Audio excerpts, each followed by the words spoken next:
detective, you have spent more time making us sit and wait for you than anything else. Madame Van den Bosch, if you think I have spent my time focused on anything besides uncovering the Major's killer, you are sorely mistaken. I'm sure you will be eager to share your findings with us then. All in good time, Madame. Firstly, to understand the truth of what has occurred this weekend, one must know the timeline of events that not only preceded the Major's death, but succeeded. We are all well aware of what happened before, Detective. You can save your breath. You are only aware of what the guilty parties wanted you to believe, but now I shall apprise you to the true events. The reason for us all being here, you know. The altercation between Monsieur Demire and the Major, you know. The body of Monsieur Hagen was found while we were all sat enjoying a most delicious meal. That you also know. But what was kept from us all was that his body lay on the study floor for far longer than was thought. It was that servant. She found him. S'il te plaît, monsieur.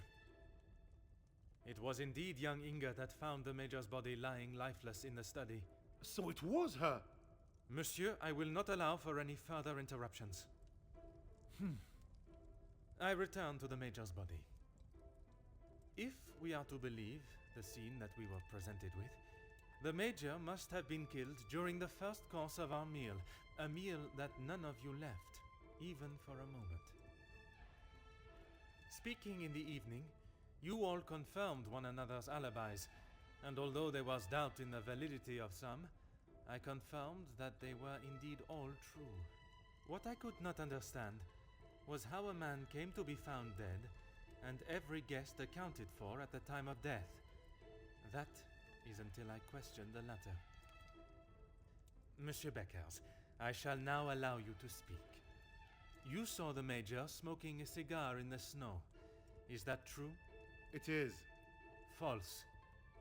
You saw what you were meant to see. Someone in the Major's coat standing outside, giving the illusion that the Major was still very much alive. Monsieur da Silva, on the afternoon of the Major's death, do you recall hearing a telephone ring? Now that you mention it, I have not heard a single ring all weekend. Correct. The telephone lines have been down for the duration of our stay, meaning the telephone call that was received and promptly directed to the Major's study was yet another act of trickery and deceit. But it did not end there. When I entered the study for the first time, it was obvious someone had already been there and falsified the scene to stage a burglary and clear away important evidence, including the murder weapon. What followed was an investigation that had already been hindered, but even those lengths were not enough to derail me for long. I think we have all had enough of your self-praise, Detective. Perhaps you would like to tell us who killed him now? Madame, as I'm sure you would expect, it is not as simple as that. What many of you do not know is the discussion that was had between the Major and Monsieur Beckers earlier that day. What has that got to do with anything? I told you I didn't kill him. That I know to be true. What you do not know is that it was not only his ears that heard your spoken words. I hope you are not implying I had something to do with it. No, Madame, there was another. Mademoiselle Elisabeth. You are all aware that the Major was hired by Monsieur da Silva to front the security during the workers' strikes. What very few of you know is that it was the Major's order that instigated the vicious attacks on those unarmed men and resulted in numerous deaths, including Mademoiselle Elisabeth's fiancé, Luc. Monsieur Beckers confronted the Major, declaring that he was to hand himself in. That is what Mademoiselle Elisabeth overheard. Now, knowing the truth, she waited until the Major was away from his study. After he stepped outside following the confrontation with Monsieur Demire's fist, it looked to be the perfect opportunity, or so she thought. The Major returned and found her looking for the proof she required to hand him over to the authorities. If the maid bumped him off, why hasn't she been arrested? The events that followed in the study are not those of a cold-blooded murder, but one of a young girl that had no other option but to protect her own life. Sounds to me, Detective, like you have taken a shine to this young girl and would rather protest her innocence than arrest her for murder, the crime she has committed. Jeez, this is gonna make for a juicy story. Mademoiselle, I ask you this. You have seen the Major's anger before, oui? What if I have?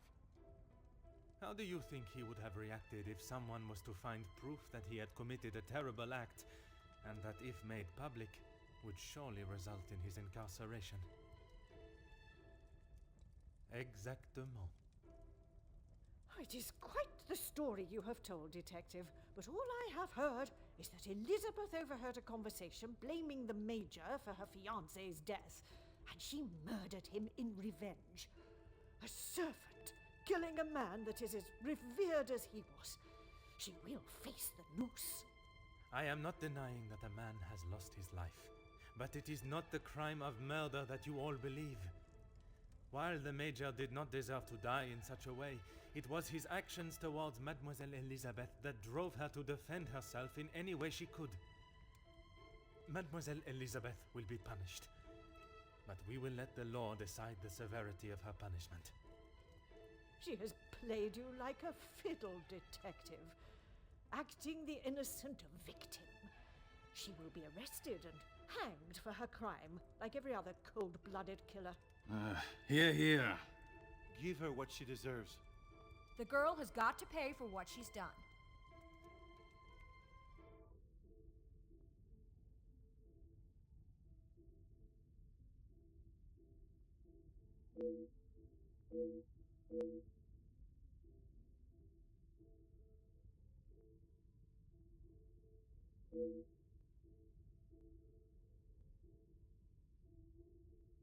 Those of you that are calling for the hanging of Mademoiselle Elizabeth, have you forgotten the roles you played?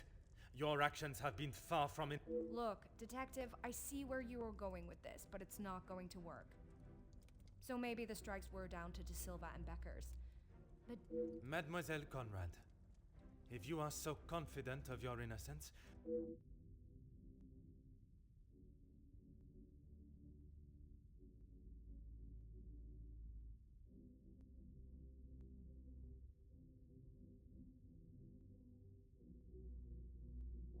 to uncover truths, to show the world what it is real. why then do you go to such lengths to concoct and fabricate?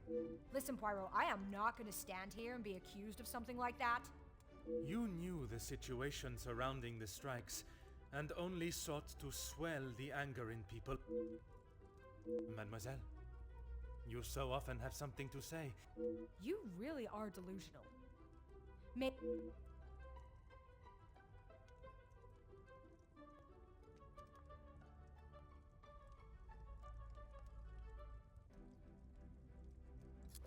You obviously have...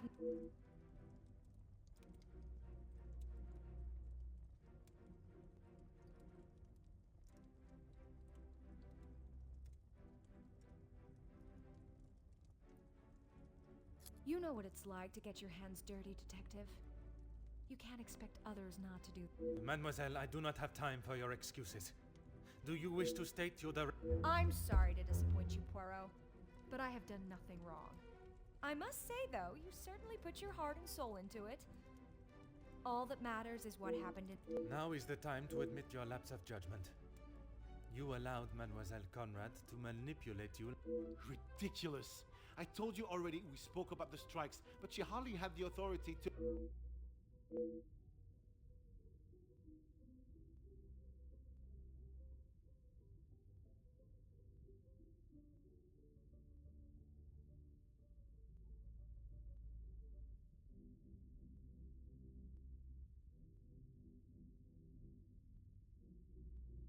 This is ridiculous. It was a peaceful strike.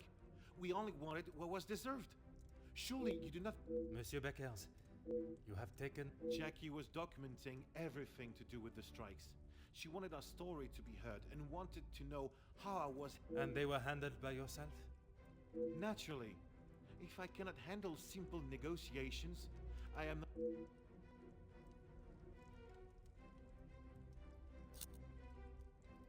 I was only pushing for what my men deserved, what they needed. Hindsight is a wonderful thing, Detective. Surely you... Nothing is ever simple, Detective. I'm sure you understand that.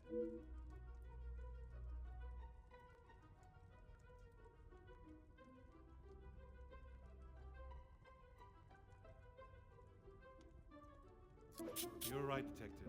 I have tried so hard to deny my part, but I know only too well that my deceit... I know I cannot excuse what I've done. I just want you all to know that I am not a hateful or malicious man. I only wanted to prove that I was the right man. I have lived in other shadows for so... Monsieur da Silva offered me a deal and I turned it down. I thought I was doing right by the... What more proof do you need? He said it himself. I made a generous offer to reach a resolution. It was not that simple. Oui, an offer was made. But Monsieur Beckers and the workers would never have been forced into that position had their working conditions... This is outrageous! Do you plan on blaming everyone for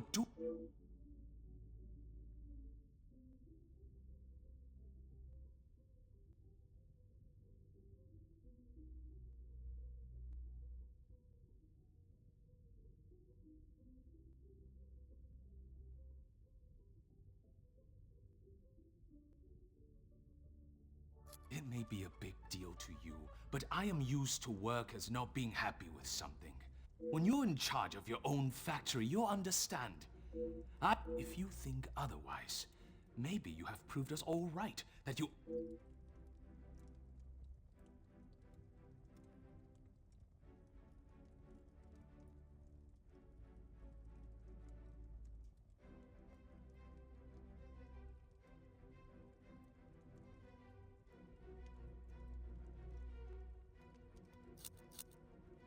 You said it. Anonymous.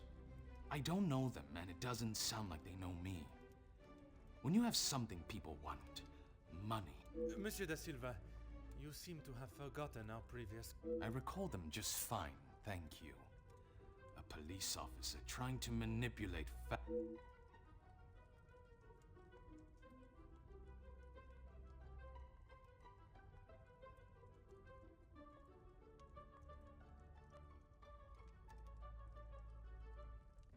Is that what you plan to do?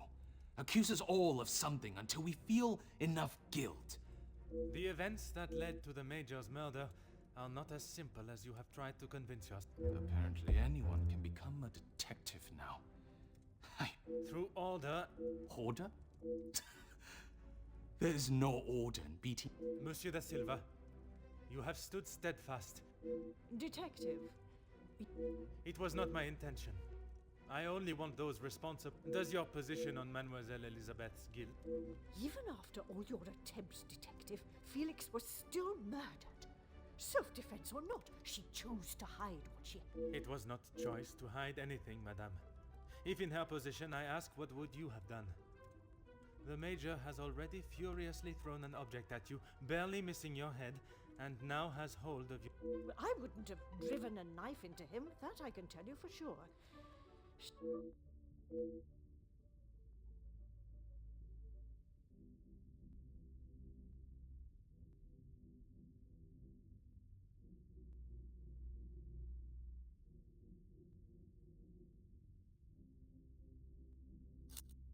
He was a passionate man. Sometimes... So...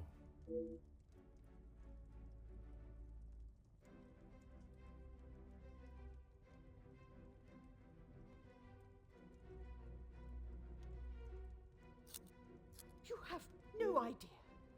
He was there for... You were there for him when he needed free room and board. That is not the case, and you know... His actions are unforgivable, and should not be You judge him so harshly, but I return the question. He had...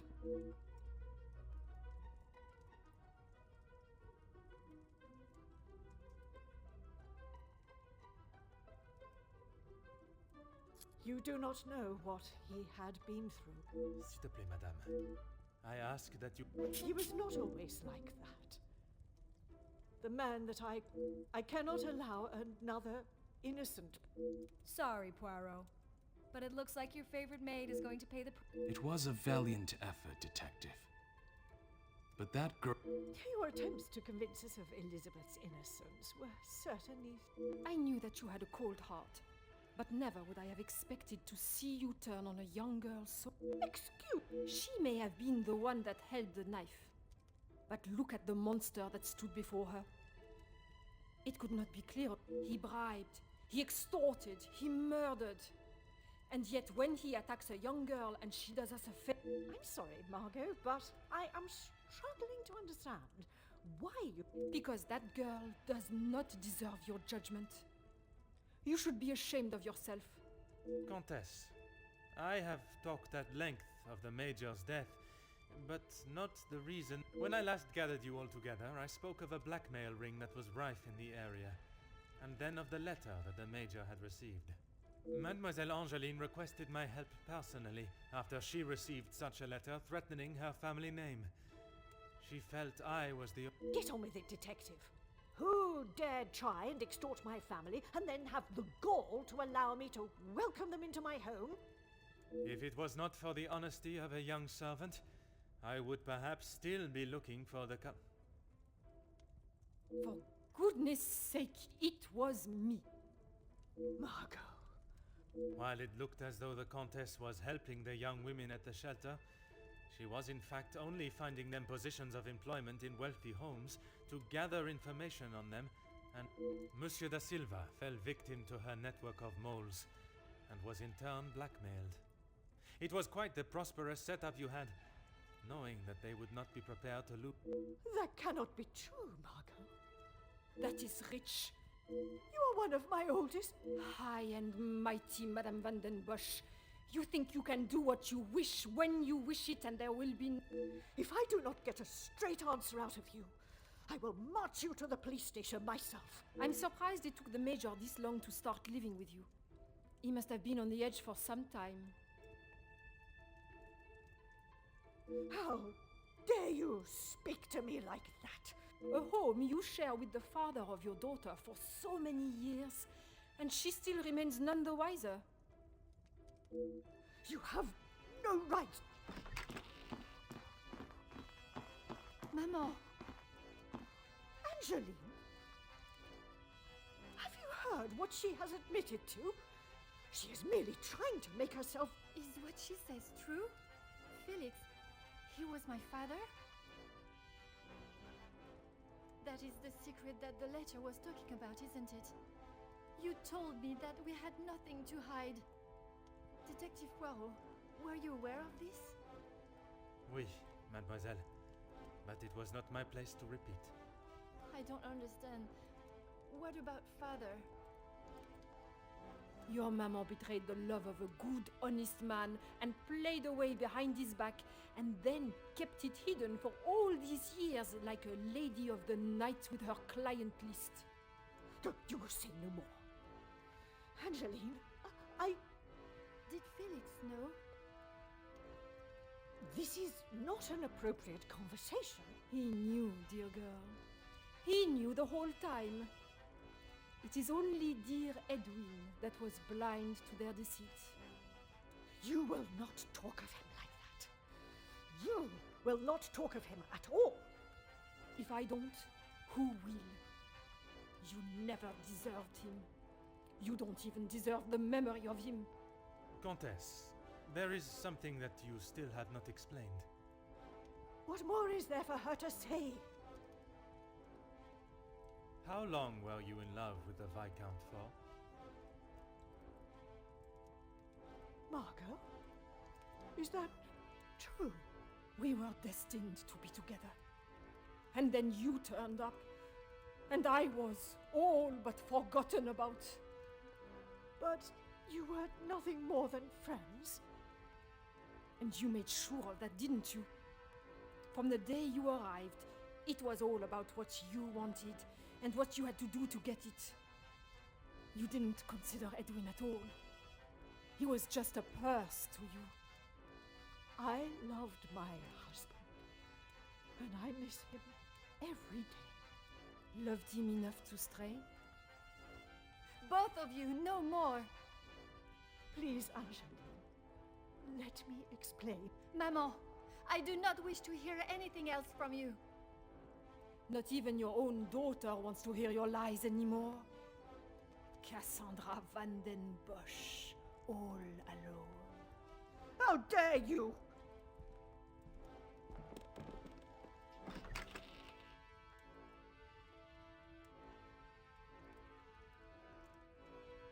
While I feel a sense of satisfaction and pride in solving both cases, there is still a part of me that is reluctant to revel in triumph. I am content with the unmasking of Comtesse de Vos as the blackmailer, and knowing that she will pay for her crimes. But it is the justice for Mademoiselle Elizabeth that worries me. She will stand in a court of law, and I can only hope that they can see she acted in self-defense. I must trust that our legal system and justice will prevail, and a fair sentencing will be given. In protecting her own life, she took the life of another. Perhaps the guilt she must live with is a greater punishment than any sentence she can receive.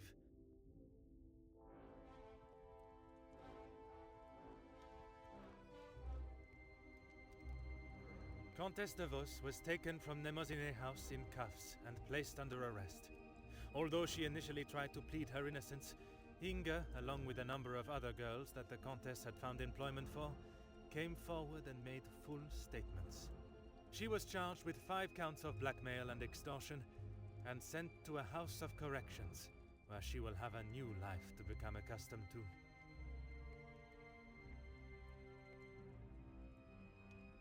Monsieur Sterling and Mademoiselle Rihanna were also reprimanded for their participation.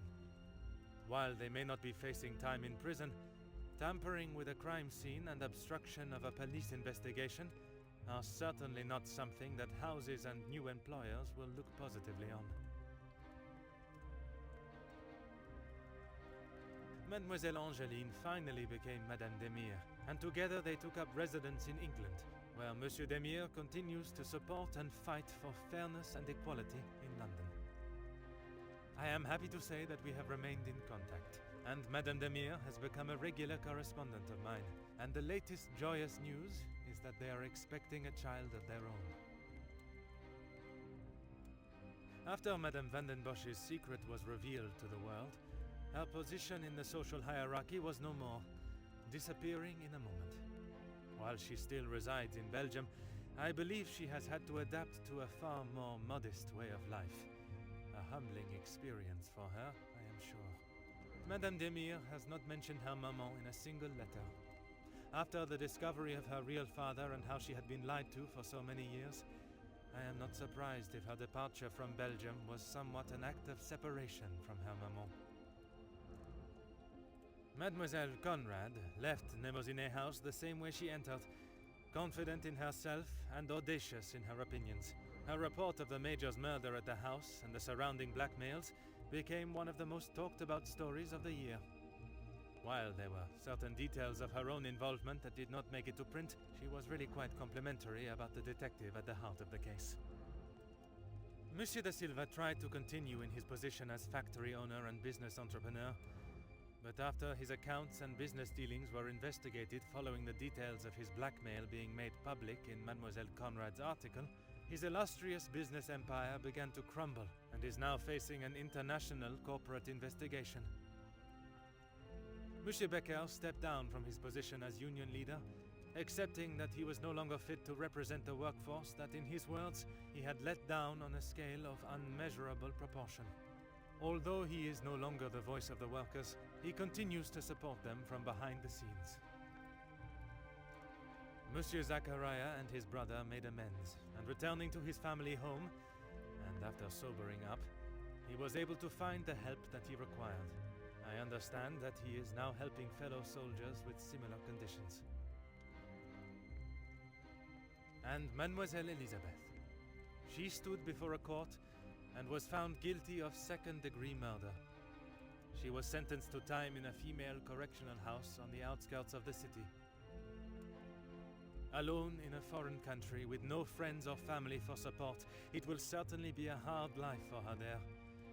Our mental and physical strength will surely be tested to their limits, but she could not go unpunished. Without repercussions, we would become a society of animals.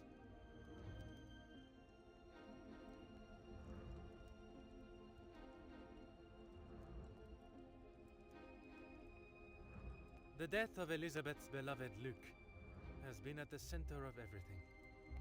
Had those in positions to help not acted with only themselves in mind, perhaps he would still be alive today, and the Major would have paid the price for his own crimes in the eyes of the law, not at the blade of a knife.